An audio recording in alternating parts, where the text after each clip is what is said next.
So, okay, welcome back with the 13th lecture in this class. Wow, scary. So let me quickly recap what we did. So we have GRD is the space of d-dimensional subspaces, vector subspaces of C infinity. And we have shown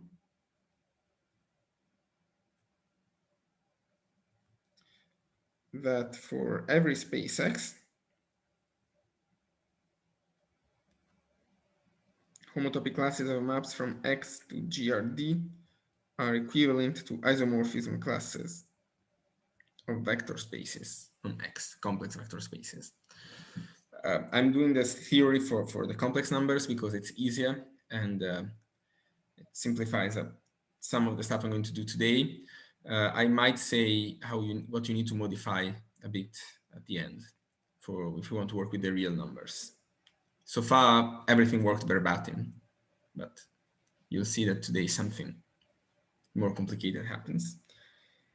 And the next step is we want to see GRD is the same as BUD, the classifying space of the d-dimensional unitary group, seen as a E1 space. You know, every topological monoid is in particular a E1 space. So we get to talk about its classifying space. And in order to do that, we have proven a criterion that's very helpful.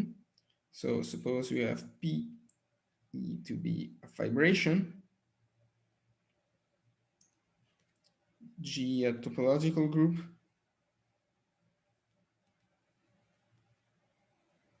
acting on E over B, by which I mean every multiplication by any element of the group respects the projection to B, or if you want, P is an equivariant map when B is given the trivial action. That's another way of saying it, such that we have a homeomorphism. This map is a homeomorphism. In fact, it's not really necessary.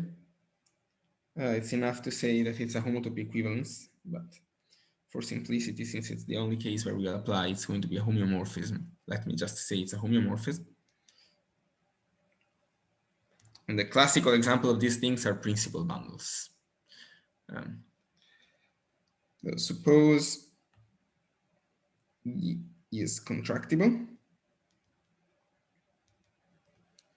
Then there exists a canonical equivalence of E1 groups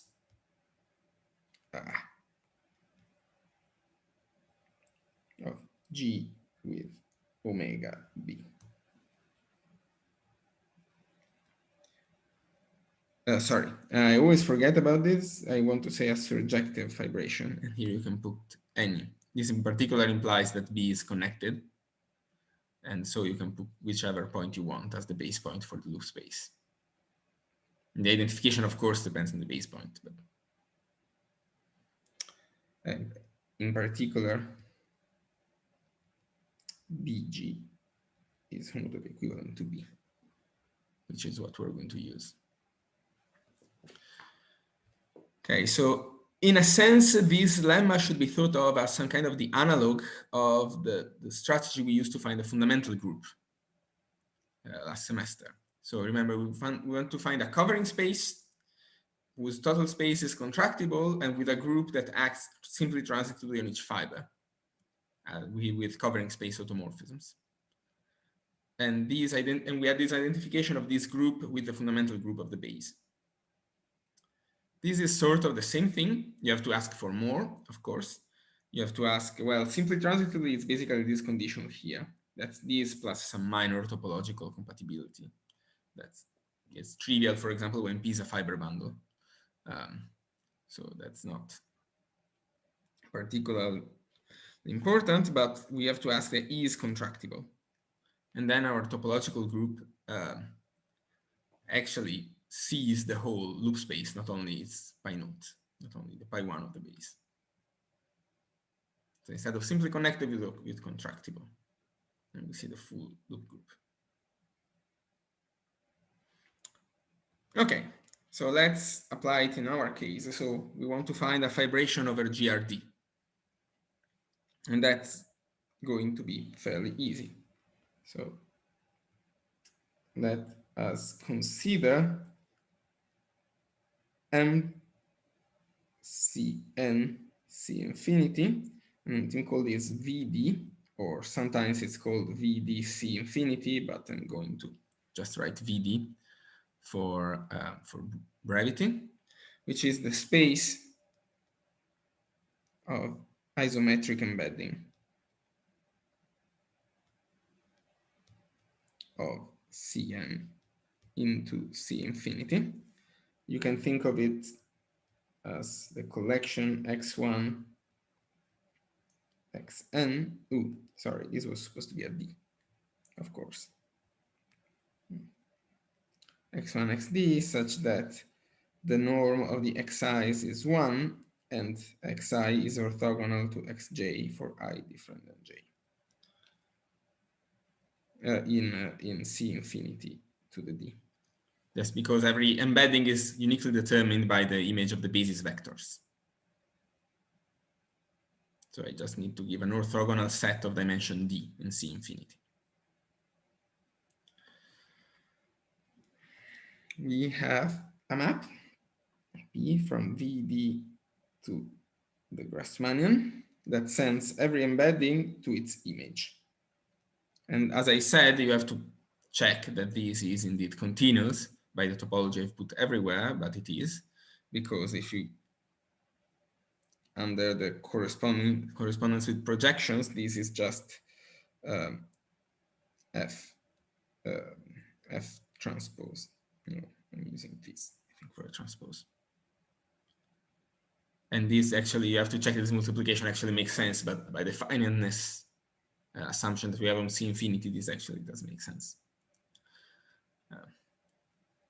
So it is actually a polynomial function, so it is continuous. And this P is, well, and we have UD action on VD by precomposition, because UD, remember, UD is just isometries from CD to CD. So, well, so if you precompose an isometric embedding by an isometry, you get, and this is actually a right action. I think I wrote the lemma for the left actions last time, but of course you can just precompose with the inverse map or whatever if you want to get a left action. This is an inessential detail on some level. Okay. So, and the action is obviously simply transitive on each fiber. And in fact, we'll see in a second that it satisfies that stronger condition. I think this is automatic since UD is compact. That's another small advantage. But anyway, we're going to verify it directly. So it's not a big deal. And so, in fact, what I'm going to show is that P is a fiber bundle.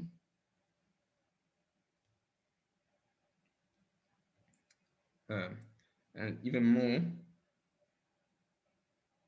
if W is one of the standard open subsets that I described last time, we have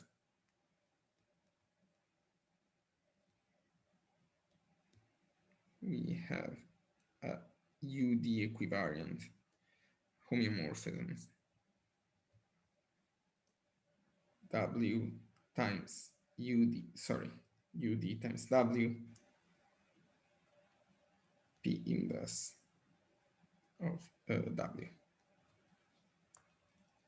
And this is actually, with these, you can actually easily show that the map from G times VD to VD to the fiber product is indeed a homeomorphism.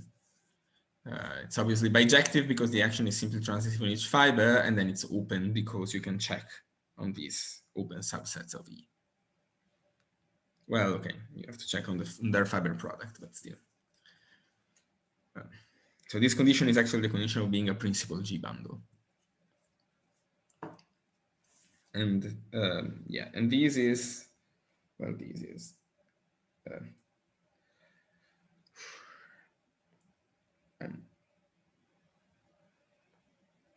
so remember this W was determined by the choice of a subspace, which now I want to call V, but I probably shouldn't. So let me give a name S in GRD. Remember, WS is the set of all S prime in GRD such that the orthogonal projection is surjective when restricted to S prime. And this was homeomorphic to home from S to S orthogonal. And the homeomorphism is just a graph, sends a map from S to S orthogonal to its graph. And so, well, what is P inverse of W? P inverse of W is the set of embeddings, isometric embeddings, such that the image of F is in WS. And that is PS of F. The image of PS of F is S.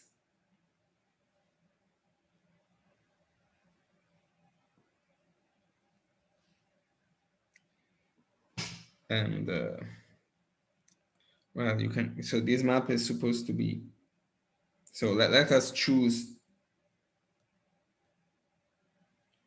F0 from CD to S isomorphism. You can always do that. Let's choose it as a base point, and this gives us a map from U times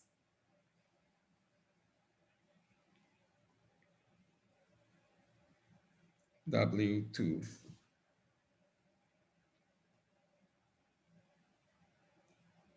what do I want to say?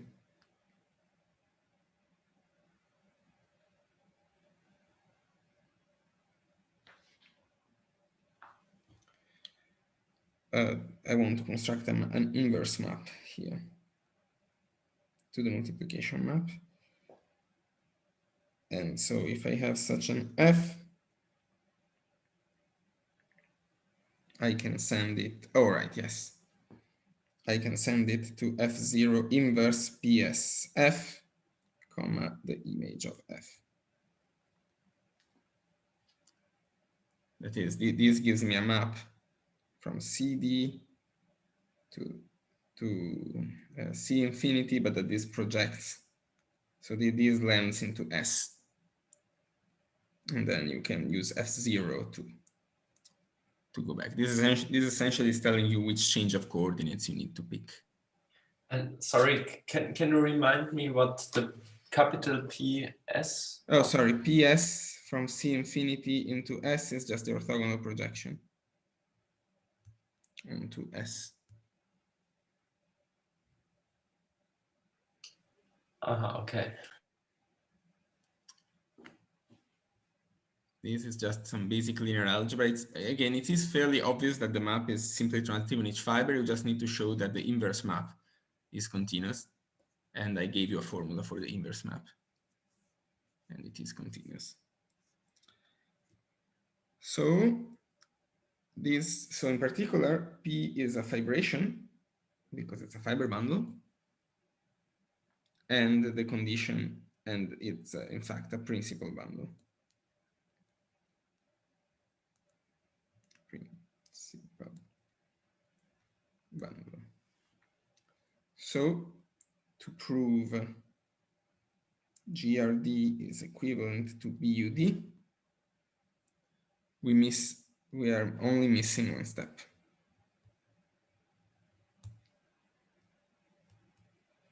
Which is the following proposition. VD is contractible.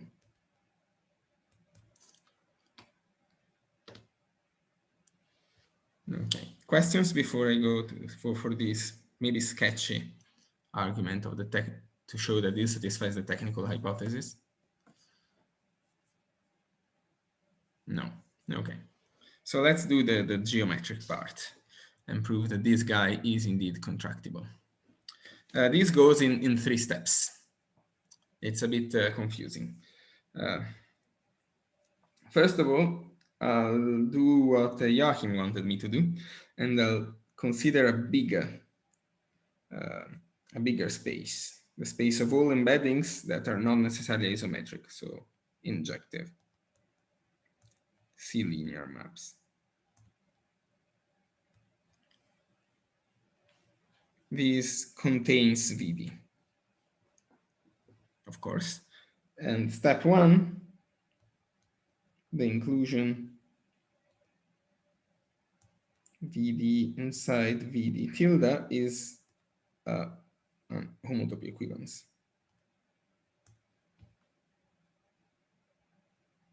And this, I toyed with the idea of being cheeky and say, oh, you already did it in your first year linear algebra class, because this is secretly the Gram-Schmidt algorithm.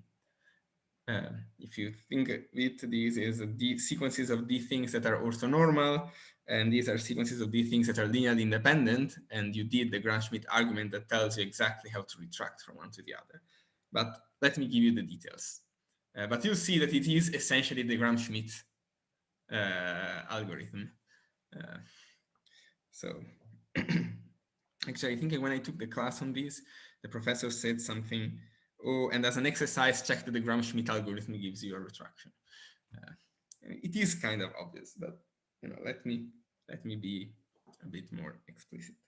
So let me define this VD is going to be VDD leading inside VDD minus 1, etc., until you get VD0, which is VD tilde, where VDI is the maps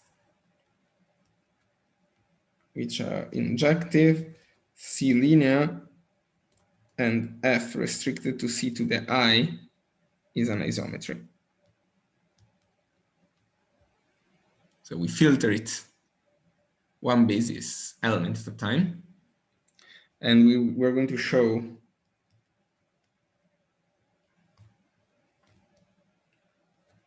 that VDI inside VDI minus 1 is a homotopy equivalence. So we are making the basis an orthonormal basis one step at a time.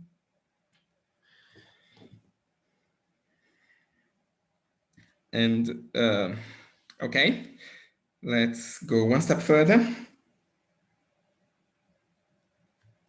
and filter these. Let's see if what did I call it?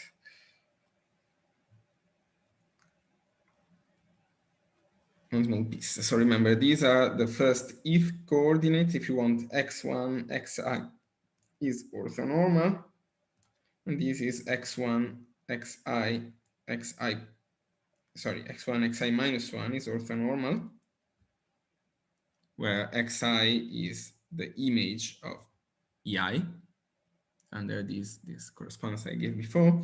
And here we're going to filter with x1, xi minus 1 is orthonormal, and xi is orthogonal to the xj for j less than I. If you remember the Gram-Schmidt argument, this is exactly what we do. And okay, let's tackle the second here first, because that's quite obvious. It's just a matter of rescaling. So we have a retraction, a deformation retraction.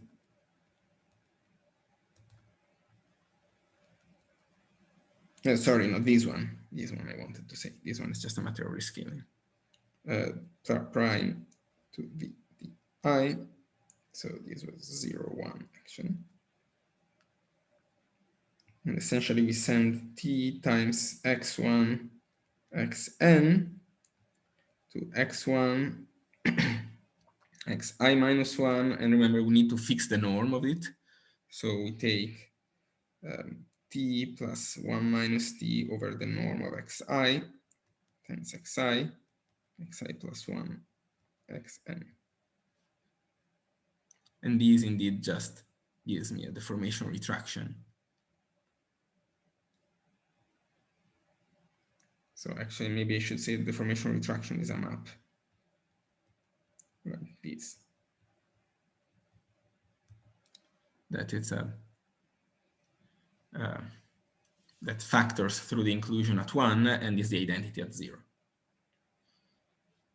So okay, so that was actually, let me use some colors for this.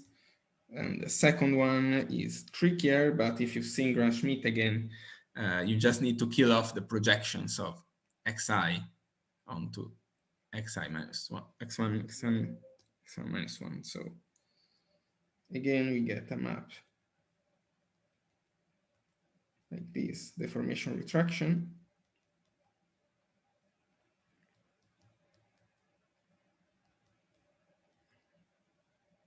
And this sends, again, this doesn't change the first ones, but we are going to change the next one by, well, if you remember what Gram-Schmidt is saying you have to remove xi comma x1 times x1 xi comma xi minus 1 x1 minus 1, and then you just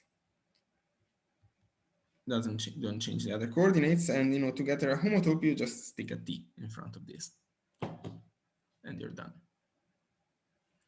As I told you, it's literally the Gram-Schmidt algorithm. It's really no new ideas that you haven't seen before.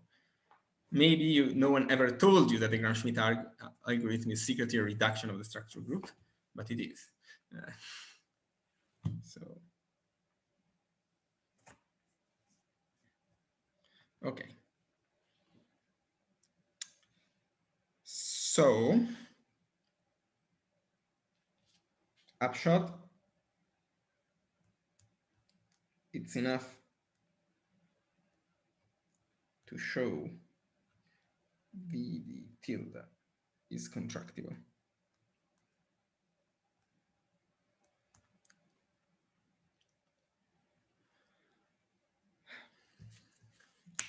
But there are still 2 more steps, unfortunately. It's not obvious. I would like to just do a straight line homotopy, but I cannot. So I have to fix it somehow first. And the way to fix it is the following. How did I call it? Yeah, WD. Let WD, or the subspace of FD tilde, such that, oh, yeah, so first, sorry, I need a name first. So let F0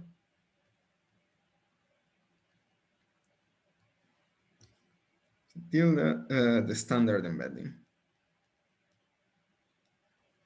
as the, sending E1 to E1, E2 to E2, etc., etc. Sending one X goes to X, comma 0, 0, 0, etc. Then WD is all the F's such that the image of F is orthogonal to the image of F0, or said differently, all the F's of the embeddings such that f of x is 0 on the first d coordinate.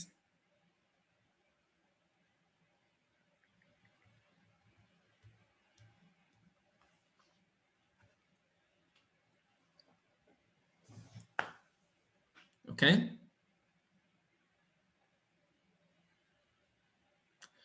And So I'll tell you exactly what the steps are. Now, step 2 is the inclusion of WD in VD tilde is a homotopy equivalence. And step 3 is this inclusion is no homotopic.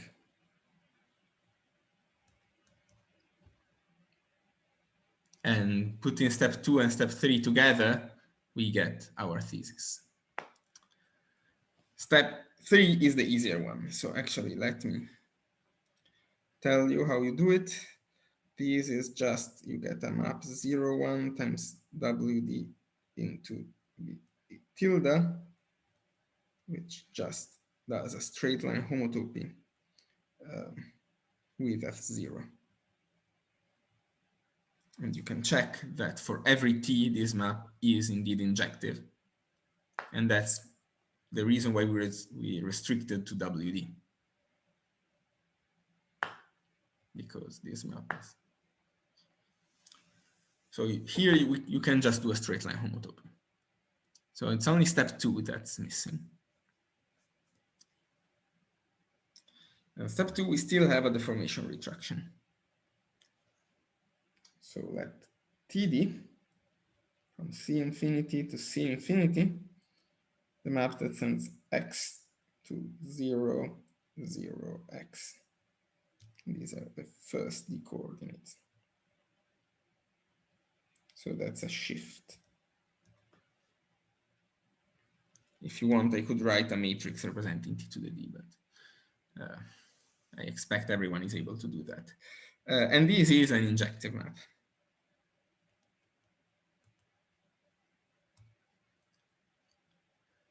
So in particular,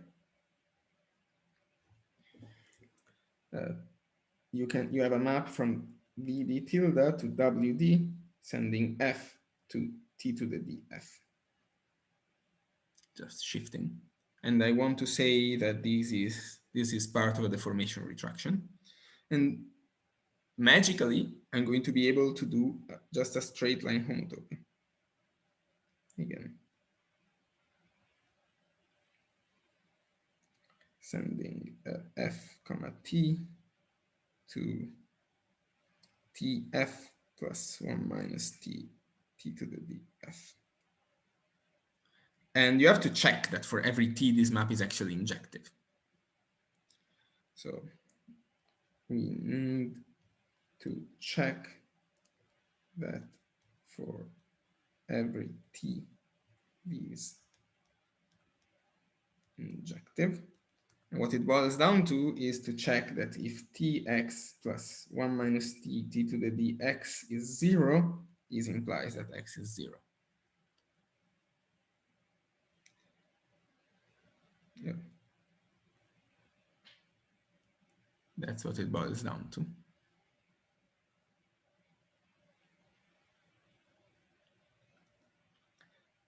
But then you can work coordinate by coordinate. So if T equals 0, well, we have T to the dx is 0, therefore x is 0.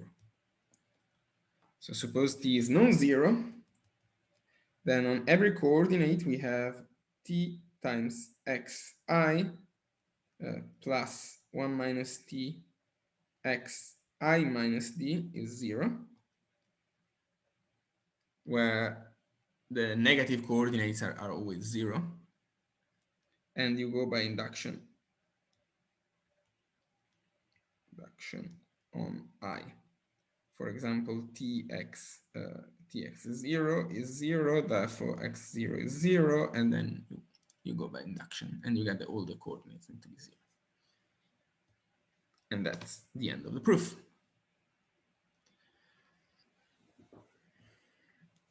Let me just record a special case. V1 is x in C infinity with norm 1, that's what's called a unit sphere, is contractible.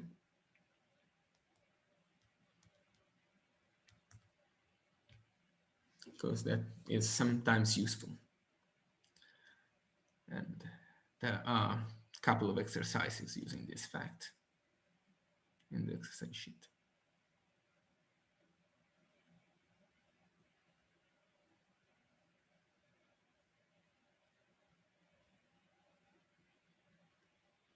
Other questions?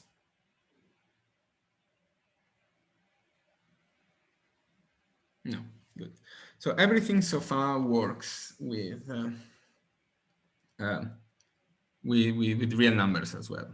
So let me just get the upshot. Upshot is that homotopy classes of vector spaces over any space X is the same thing. So isomorphism class of vector spaces is the same thing as homotopy classes of maps to BUD.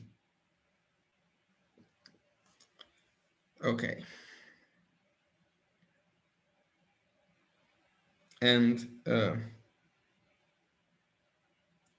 as an exercise,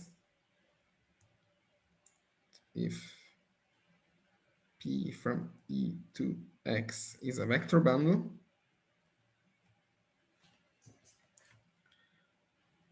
omega P of the mapping space, where I'm identifying P with any map representing it, it's not very important, is equivalent to the topological group of automorphisms of E, of P, yes, I should say. So maps from E to E over X that are C-linear on each file. So it makes sense to define vect X as maps from X to BUD. It's very easy if you take P, the trivial bundle, but it's also not hard in general.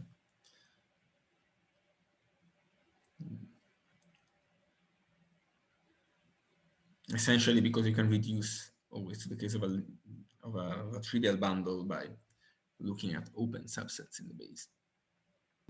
Excuse me? Yes? When you're writing the UD, don't you mean also vect D then? Yes. Thank you. Of course. And actually, yeah, since you mentioned it, let me actually put as a corollary that pi 0 vect X is homotopy classes of maps. You're right, absolutely, that should be. Okay, thank you. And in the definition of vect of X also then? I'm taking these, yeah, sorry, vect D. Okay, thanks. Yeah, of course. In fact, I could have given a definition of these using some kind of enriched category with vector bundles automorphism, and then this would be a proof that this as a space is exactly this. But we don't need to be all fancy.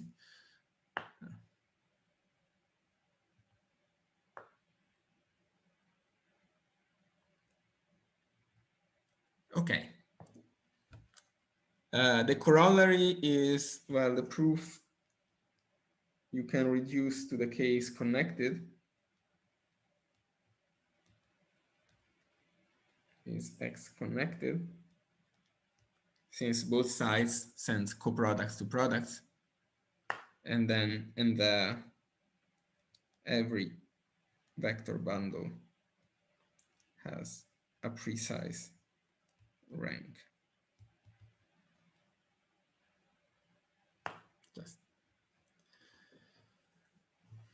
By the way, I should also say that there is a proof of this fact using Brown representability.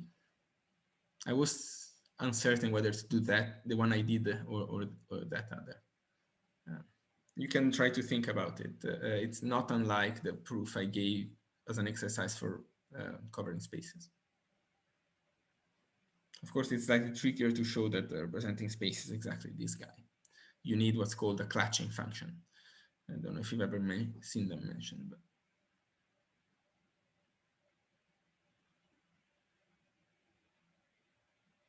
okay.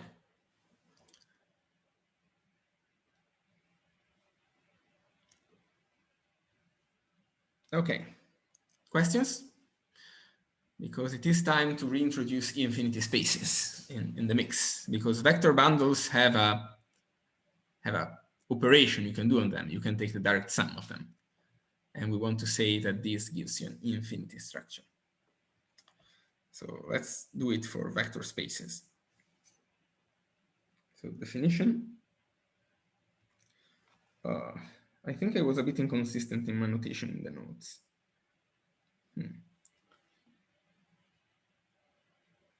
Yeah, I think this is going to be confusing. I mean, it's not false, but let me use a different notation here and change it in the notes afterwards. Let me call V. It is curly V here. A map from thin star into spaces. And this sends I plus to the collection, which is a collection of vector subspaces next like I, such that Vi is orthogonal to Vj for I different than j.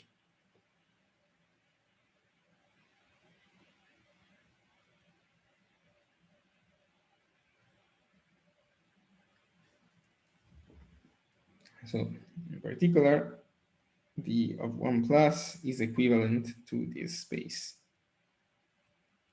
VUD. Oh, and I didn't tell you what the maps are, sorry. I mean, okay, this doesn't need the maps, but I also need to tell you what it happens on the maps. And to be precise, I tell you this is a function into topological spaces, and then I'm taking the homotopy type. This sends Vi is sent to the sum for over the fiber of J Vi. And that's why we need this orthogonality condition, because now this is perfectly well defined and makes sense. And if you want to play, you can write it in terms of projection. So for example, this condition becomes this condition, and etc. Again, that's just to check that what I'm describing were actually well-defined closed subspaces of our topological space. But it's all quite straightforward. And here I'm just taking the sum of the projections secretly. Okay.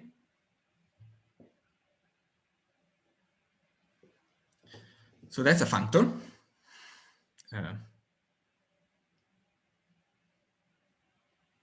And now I want to claim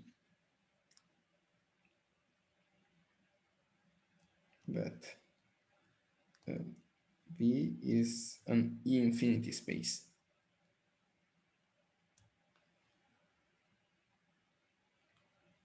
This is not obvious, not completely. And the proof, well, we need to show essentially that V of n plus goes to the product for I equals 1 to n of V of 1 plus, sending V1, Vn to, well, V I guess, is a homotopy equivalence.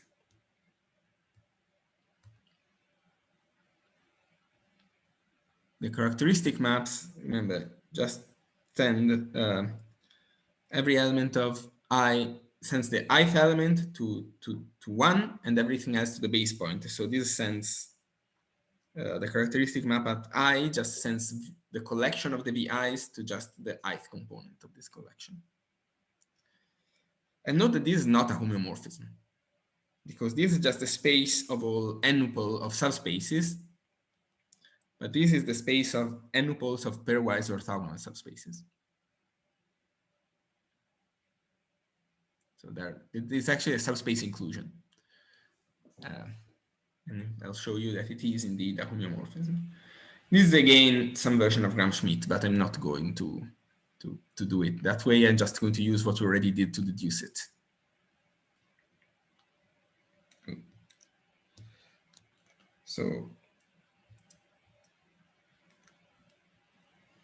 So remember, you can, and plus, you can write it as the disjoint union d1 dn greater or equal to 0 of the subspace of v1 vn vn plus, such that the dimension of di is di.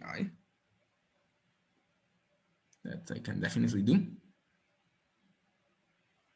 And let me call these vn plus the underline, where the underline is this sequence d1 dn.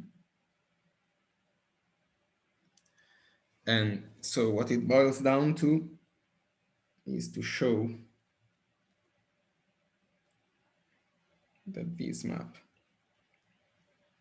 well, actually you can write grd1 grdn is an equivalence.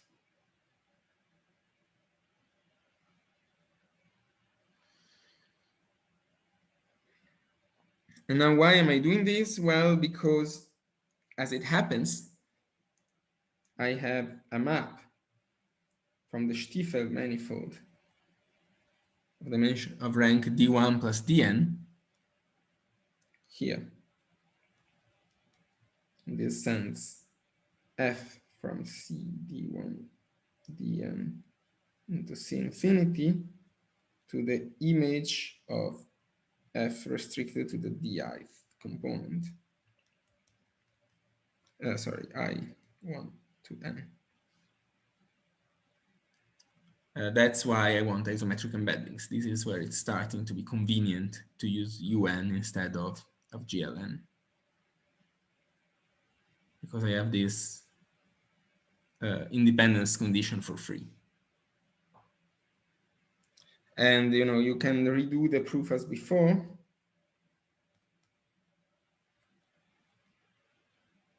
With the group now UD1 times UDN.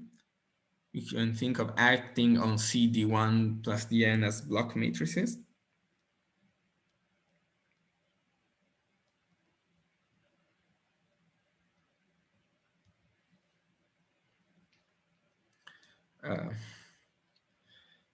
And you see that this V, the underline N plus is exactly the product. Sorry, I should say be more precise. The I, but that's just the product.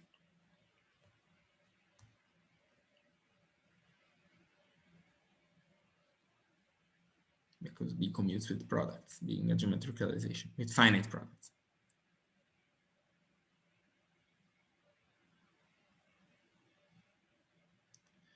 And now you can just check that this projection here is exactly the projection on the factors here. So it's exactly what we want.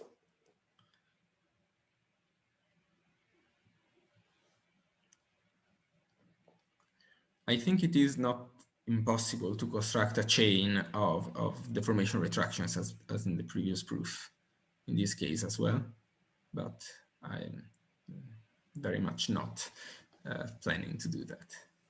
In this case, we have it as an immediate consequence of what we already did. And so remark,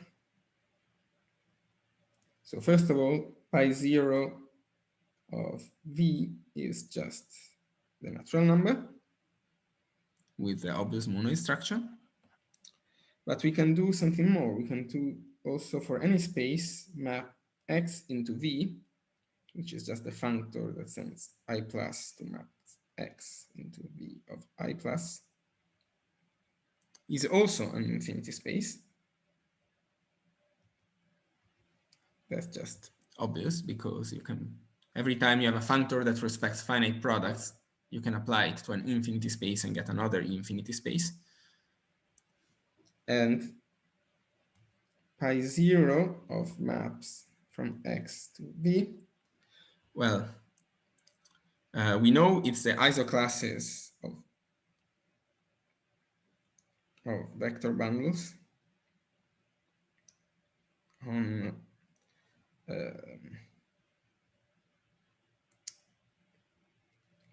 X, but with operation the direct sum.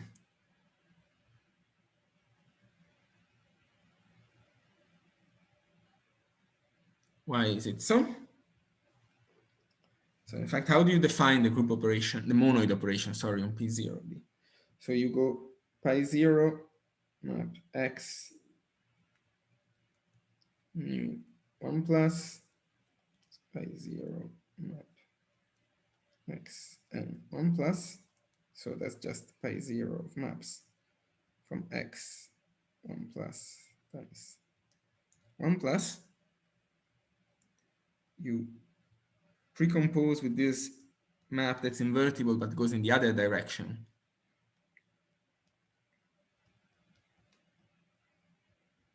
Two plus, and you just use the sum there. Sorry. So that's the operation.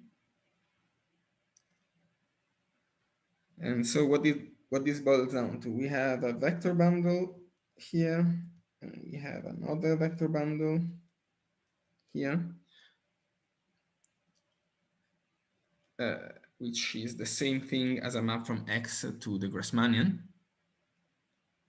So we have a map from X to the, say, Grassmannian D times Grassmannian D prime. But the point is, since the space of by the remark I just proven, I can choose such a map. I'm applying this. I want to choose such a map such that the two images are orthogonal to each other. I can move the two maps so the images become orthogonal to each other.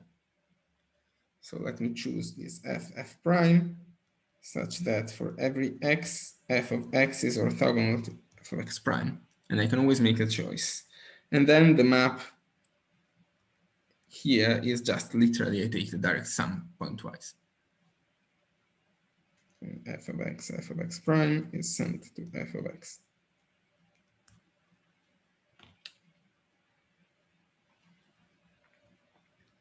And so on isoclasses, it exactly gives me the direct sum. Maybe a short question to the construction of V. Yes. Okay. And don't we a priori also have to give homotopies? Is this here obvious that? So the reason for this restriction is that these maps now this is actually a functor. It's defined on topological spaces, and that projects into spaces. This is well defined at the point-set level because the direct sum is for orthogonal subspaces is defined at the set level. The homotopies come secretly from from the inverses of these homotopy equivalents. Thanks. So that's, you see that this formalism seems weird at first, but it's actually very convenient for defining these things. It's very concrete. Okay. What time is it? Oh, 5 past. Good. So now you'll see why I spent one whole lecture waffling about the group completion theorem, because now it's time to use it. So I'm going to split it in two parts, but the proof is a bit intertwined, so I'm going to put them in the same statement. So the first statement is that the underlying space, no, wait. I forgot the definition first. Well, probably know it already, but so X space is finite if it can be obtained from the point by finite coproducts and push outs. by which I mean it's the full subcategory of spaces closed under finite coproducts and push-outs and containing the point. And as an exercise, well, as an example, so if X is a finite CW complex, so it's the homotopy type, sorry.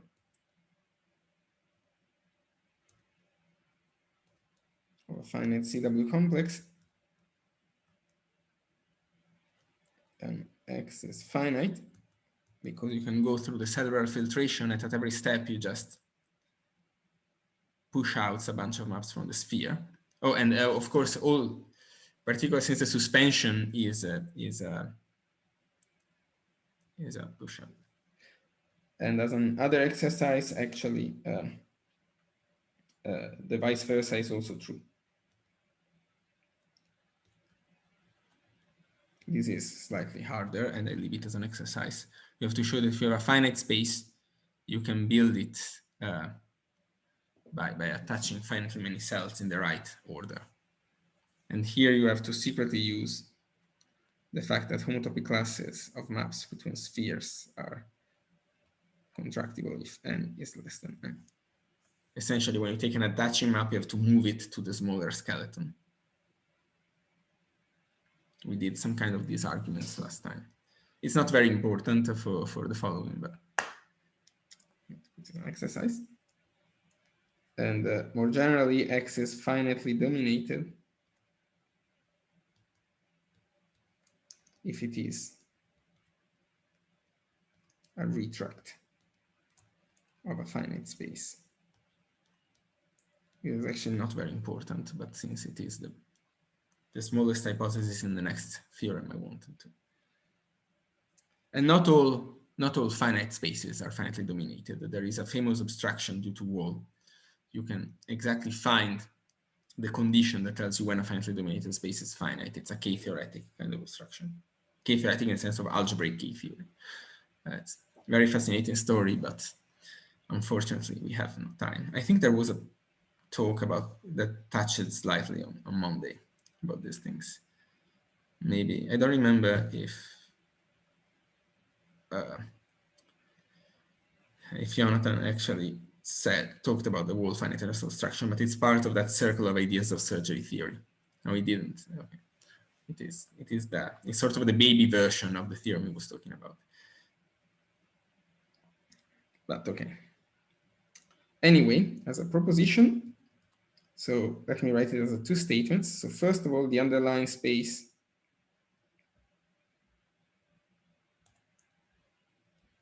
of this group completion of V is BU times Z, where U is the infinite unitary group.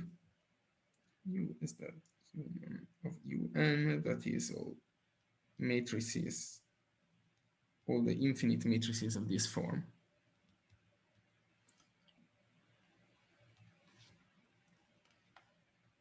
And the other statement is that map, if X is finitely dominated,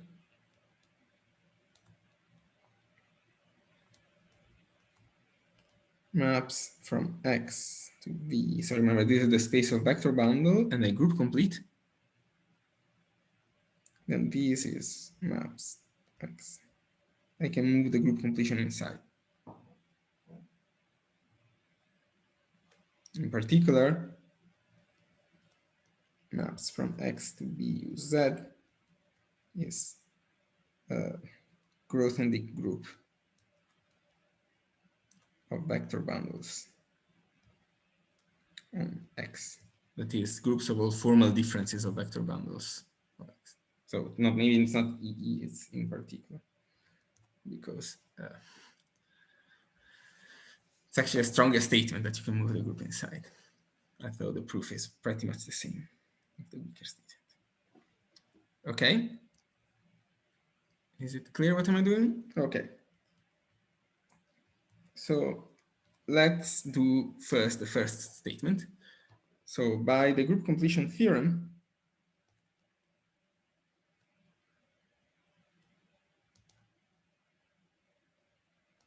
we have the group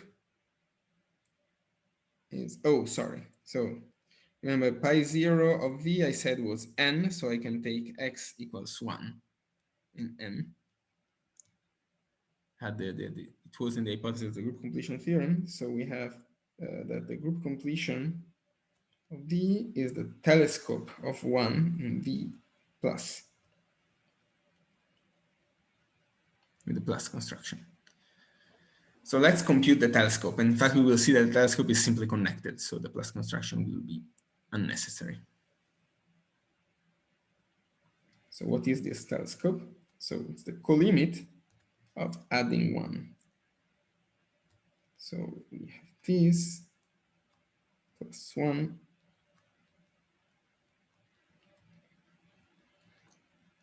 And if you look at the definition, at the nth component, this plus 1 is just this map here that sends A to A1. That's because, you know, this comes from the map BU1 times BUN to BUN plus 1, which is induced by this map here, taking block matrices, and then I'm taking just the base point corresponds to the identity. So on the nth component, sorry, maybe I should make this different position, maybe here.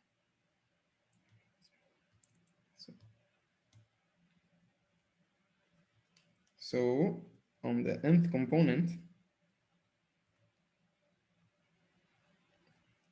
this gives exactly BU. That I'm secretly using that B commutes with colimits since it's left adjoint. Because I have a colimit and I want to, I'm taking the colimit of the UN instead of the colimit of the BUN. But it's a left adjoint. That's not a problem. And then the connected components are Z. Because at every step I'm adding a new connected component corresponding to the 0 disjoint union here.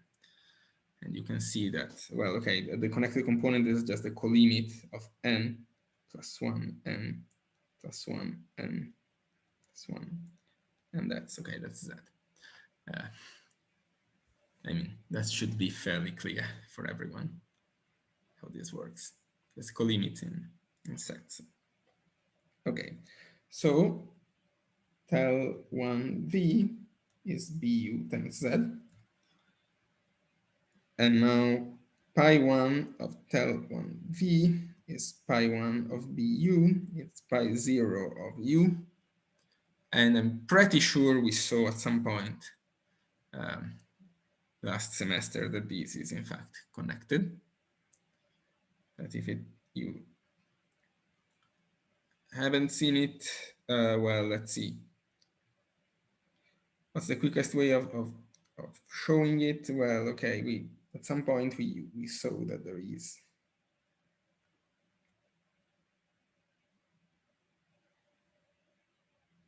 a fiber sequence like this. And then you go by induction. You start with U1 is S1 is connected, and you go by induction with long exact sequence on homotopy groups. And you see that UN is connected for every N. I think we discussed this last semester. If we didn't, this was just a quick reminder. If not, it's actually not super hard to explicitly construct a path for any point to the identity. But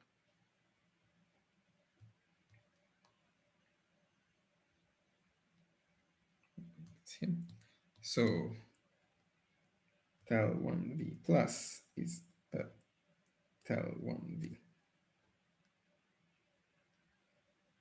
That's v times z.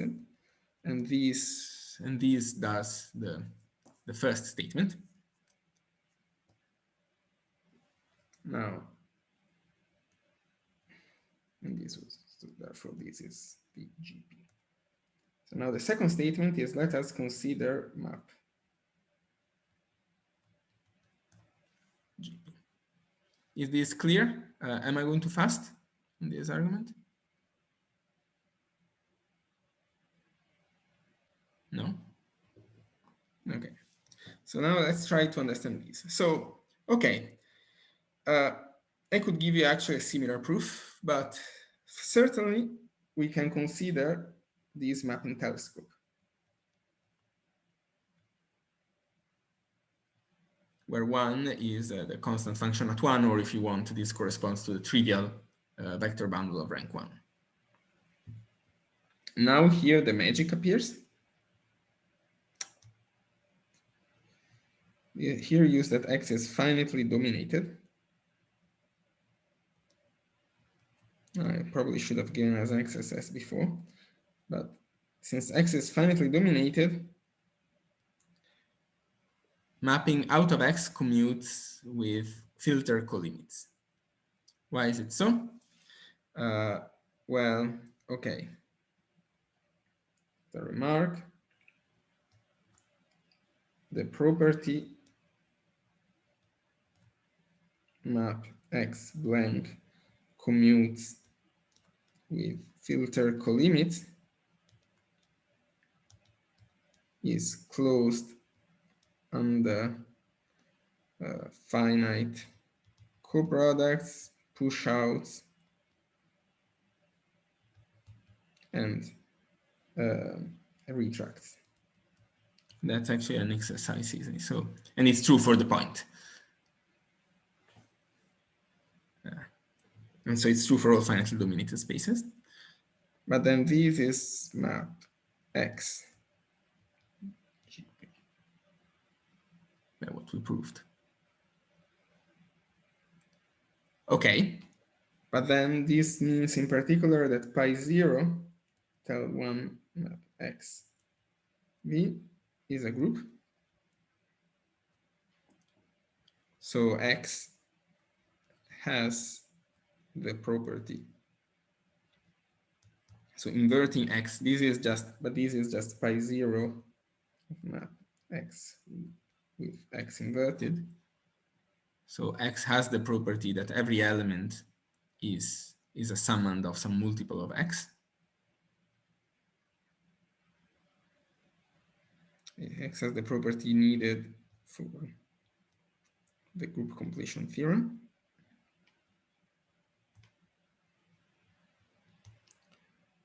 And so map X VGP is tell 1 map X V plus. But hold on, this is map X V VGP plus, but that's plus applied to a group. A group is already abelian, in particular hyperabelian, so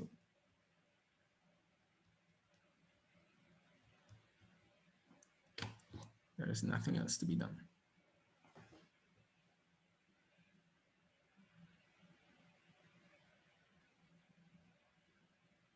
Could you maybe recall the hypothesis we need on X for the statement that is a retract of, or was this a hypothesis of this theorem? It's a, no, I mean, I just need it for this step here. Did you put it as an hypothesis of the theorem and I just didn't recall? Or? I said that X is finitely dominated. Oh, okay, thanks. Yeah, sorry. Sorry. No, that's very important. It's false otherwise. Actually, let me say it as a remark.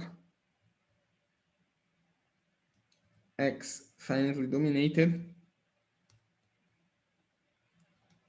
is essential here. I don't have a simple counterexample, otherwise it's false. However, homotopy classes of maps to BU times Z do have an interpretation in terms of vector bundles for a general X, but it's more complicated.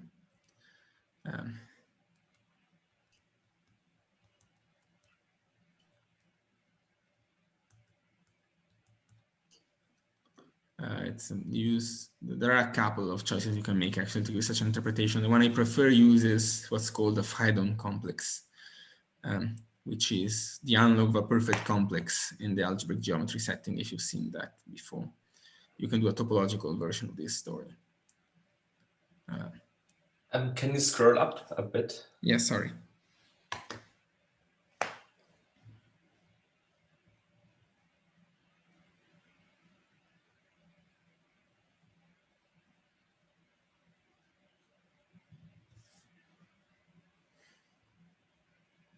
Okay, I think I have the time to give the proof of the Bott periodicity theorem finally, and the definition of the topological K-theory spectrum.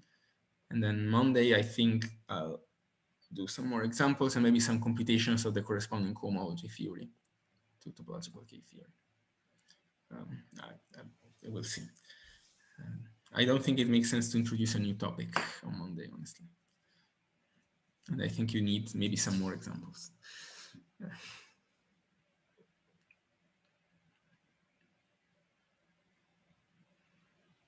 Is it okay?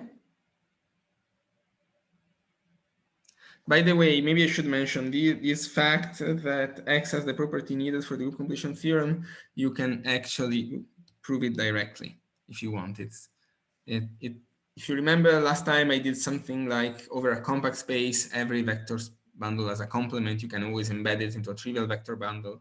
And it is the geometricalization of every finitely dominated space is always compact because it's a retractor of finite CW complex, which is compact. So you can actually do it by hand. But I wanted to give a purely homotopical proof because I don't know, because I think it makes sense in this context. Okay. Questions?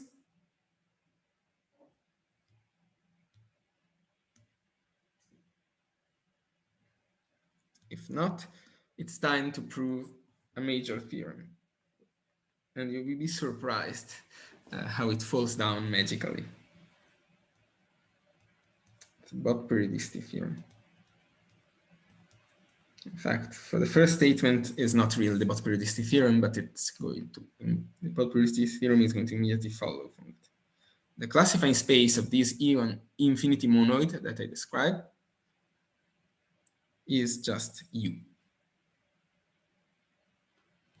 Therefore, omega U is BU times Z, because it was the group completion of V that we have seen is BU times Z. And just for the periodicity version, omega square of U is U, because omega of BU is U. That's the periodicity part of the Bott periodicity theorem.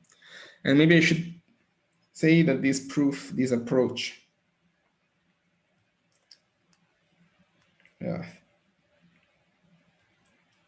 is due to Bruno Harris in a delightful short paper that shows that how you can deduce Bott periodicity from the theory of infinity spaces, which is very cool. There are a lot of proofs about periodicity. The original proof used Morse theory. There are a lot. There is a particularly nice one using Clifford algebras. There are at least 10 of the things essentially different from each other. But this one I particularly like because I think it shows very clearly what the essential input. And here, maybe I should mention, we actually do use the fact that U is U, is not GL and C in this proof. I mean, the statement, of course, doesn't matter because U is equivalent to GLC, but for the proof, we are going to use it in an essential way. So proof. Well, B of V is the colimit delta of P of N by definition. So how do you do? Well, okay, we use, if you remember, we I gave, back when I defined homotopical limits and etc., I gave the fact that when you have a functor into topological spaces that satisfied some minor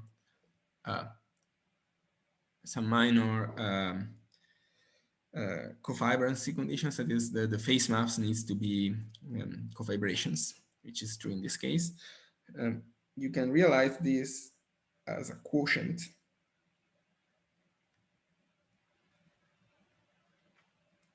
of,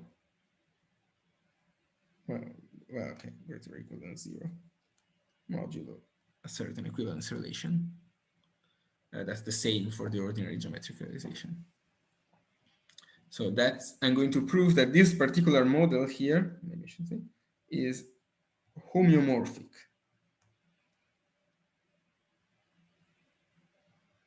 to you. And that's, yeah. And that will conclude the thesis. So let's get a map from the left-hand side to the right-hand side.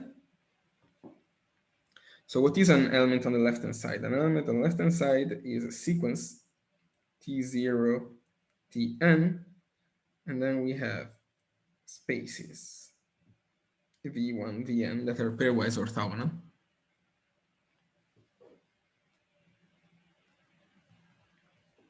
Well, where am I ever going to send it? Well, I'm going to send it to the unitary map that has certain that has V1, Vn as eigenspaces and certain eigenvalues determined by the TIs.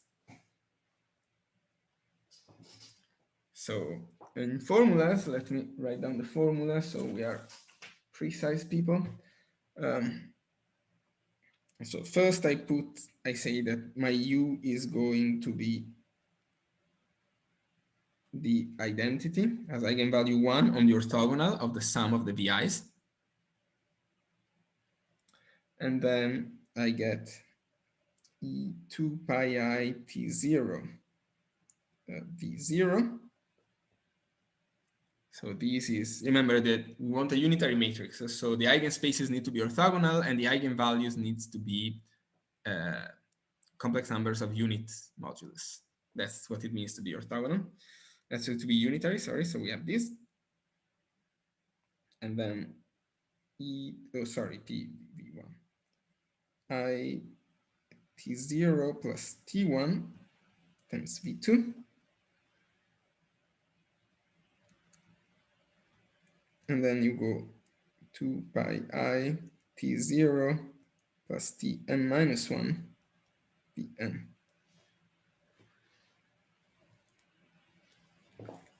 And so I am saying, so essentially A is the matrix with eigenvalue e to the 2 pi I T0 Tr on Vr. That's the matrix. And this respects the equivalence relation, for example, because if one of the TIs is 0, I'm just replacing the two successive vector spaces with their direct sum, which is exactly what the equivalence relation is telling me.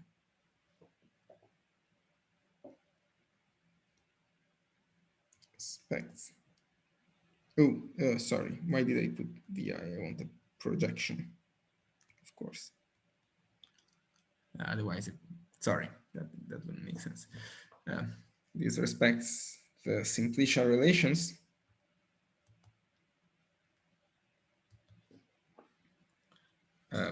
Because, for example, replacing TR plus 1 with their sum, which is one of the face maps,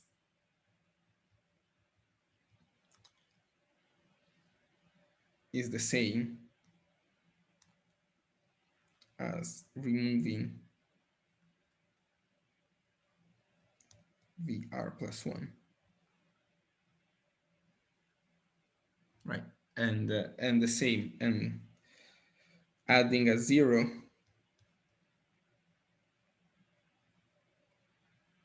is the same as replacing VR plus 1 by VR plus 1.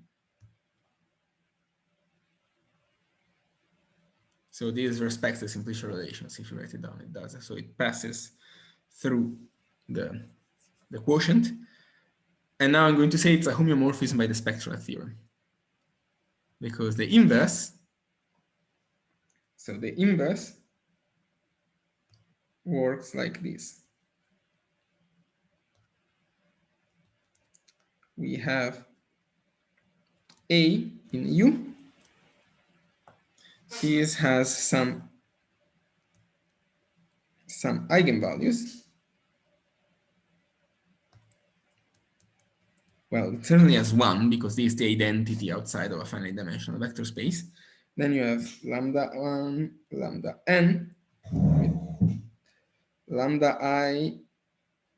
They're ordered in a way that such that the argument of lambda I is greater than the argument of lambda I plus 1. You can always order them. The argument, remember, is an element in 0 to pi. Yeah, okay. And then the inverse sends this, and the say V0, V1, Vn are eigenspaces.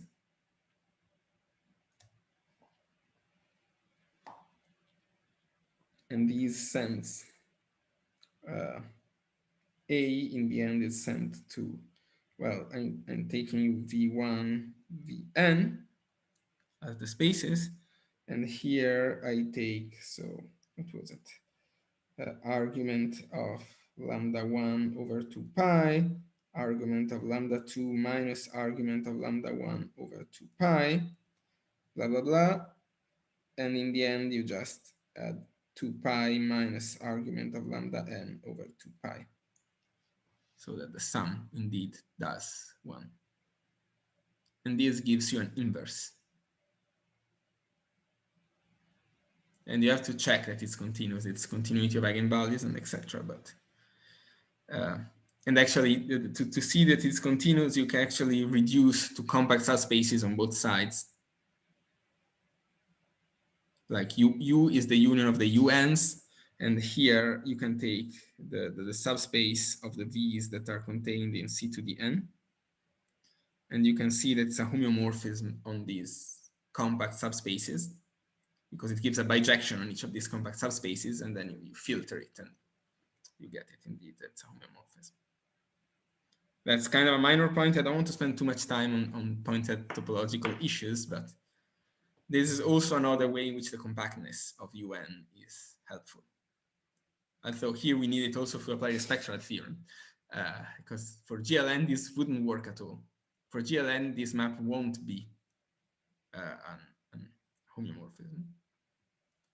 Even if you allow the VIs just to be linearly independent, not orthogonal, that's still not enough because you hit only the diagonalizable matrices. Now, it is true that diagonalizable matrices, the inclusion of diagonalizable matrices into GLN is a homotopy equivalence, but that's a bit messy to prove using the showdown normal form and etc. Which with UN instead, it's super clear. Okay, so that was the proof of the Bott periodicity theorem. I really like them. Just put a remark.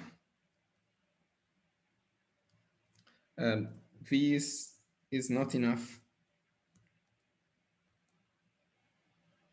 over R.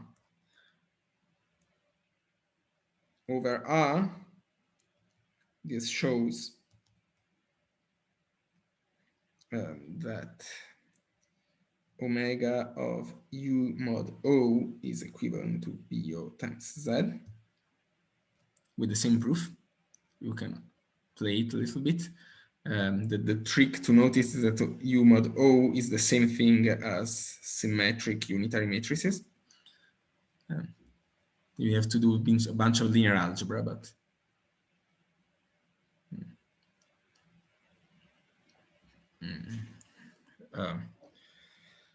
this shows, but that's not enough to prove Bott periodicity, of course. Bott periodicity is a statement, and you can actually show another statement, which was omega of sp mod, no, sorry, u mod sp, where sp is the quaternionic unitary group now. But to get bot periodicity, you need 4 other equivalences. And that requires a small new ingredient that I don't have time to talk about. But over R, what happens is that omega 8 of O is O. And there are 7 spaces you need to describe. Here I gave you 1, 2, 3, 4, and then you have O and sp. This gives you 6. There are 2 more, and okay, they are technically called O mod U and sp mod U, but yeah, this gets a bit confusing, and there is a lot of fun linear algebra going on here, but it's a bit messy. So I prefer to do in class the complex version. I might, at some point, for peace of mind of myself, to write down as an extended exercise how to get this more general statement over R. But yeah, it's not going to be in the exercise sheet, don't worry. I really would like it, but it's a bit too messy. Okay, but actually you could try to prove these if you want. This is not hard, and it has basically the same ideas than the proof I just gave you. And it's fun to see how these things pop out. Okay, now definition, and then I'm done. We define Ku, the topological complex K-theory spectrum.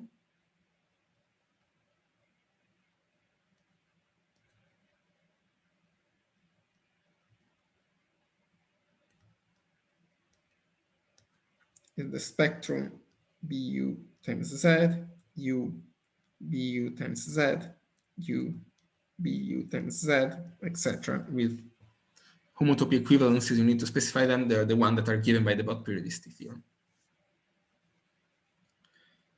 And so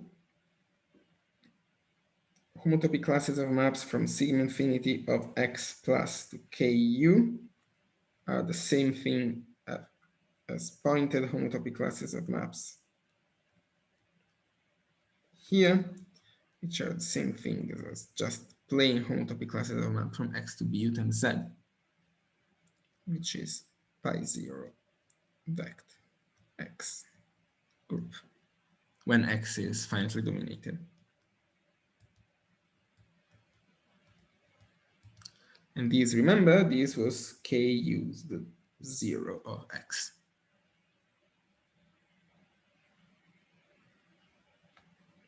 By definition. While Ku1 of X is, well,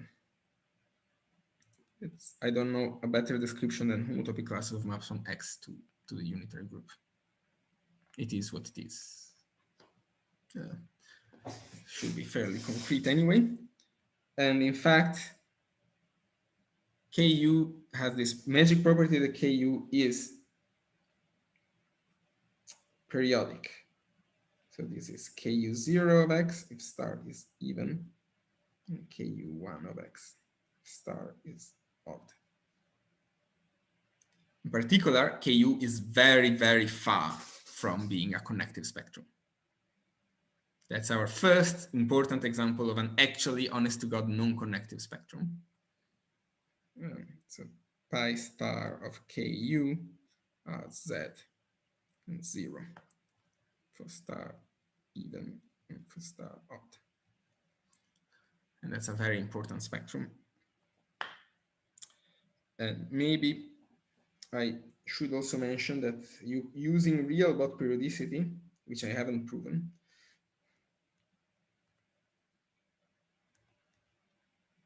one can define Ko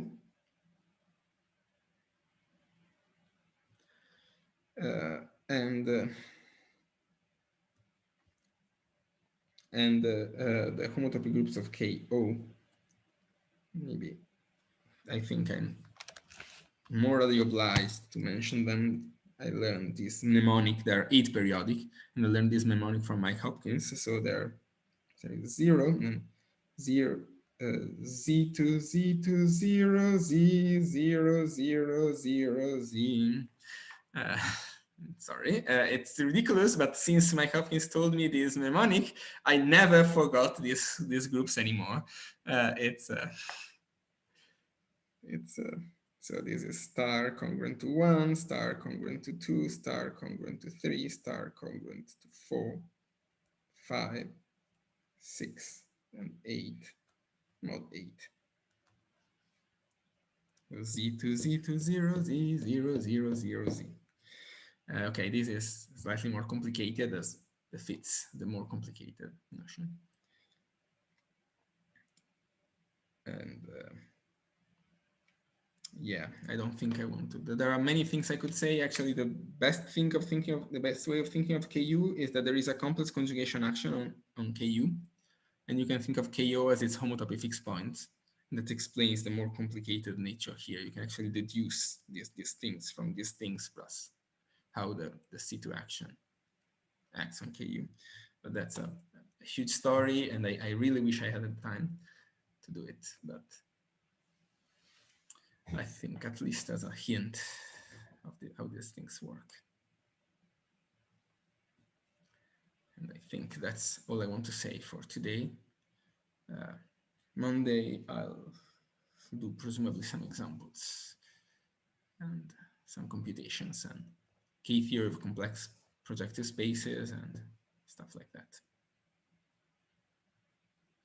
But at least, so finally, after more than half the class, you finally have a genuine important examples of a non-connective spectrum. Took a while. These things are. Maybe I should write them this bigger, actually. Z2, Z, 0, 0, 0, Z. These are the groups. And these are the congruence classes. And yeah.